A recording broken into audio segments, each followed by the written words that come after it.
Hello there. Today I'd like to let out the inner linguist in me and address an issue that seems to create a lot of controversy and a lot of misunderstanding.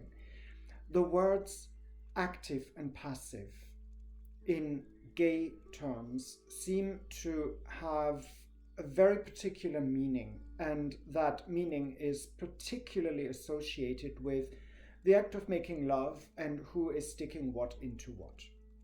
So, generally, when we speak about somebody who is active, that is supposed to be the person who is the top. And the person who is described as passive is the one who is the bottom. But that is not strictly speaking true. Active simply means that that person is more active, physically active, in the engagement between the two. There is a set of terms that describes the actual sexual act much more distinctly, and those two terms are insertive and receptive. And you can probably tell what they mean. They are really limited to who does what and who sticks what into whom where.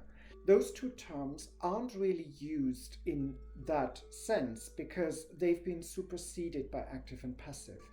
But active and passive now have a multitude of different meanings, and in the context of what I try to achieve on this channel and in terms of conscious sensuality, in terms of tantra, it's important to see the distinction between active in a sexual sense and active in a purely activity sense. Let me give you an example. Somebody in a tantric exercise can be on the receiving end of a massage, but being the active partner by telling his counterpart what they should do.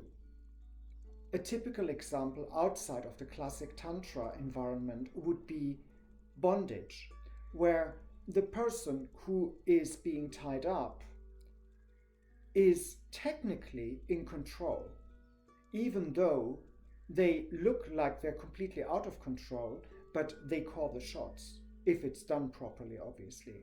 And that is another example where being active and being the doer are two separate things. So what I'd like you to consider is, when you're talking about active and passive, and when you're thinking about active and passive, make the distinction between the activity side and the simple physical facts of who is on top of whom. Give that some thought and come back for more.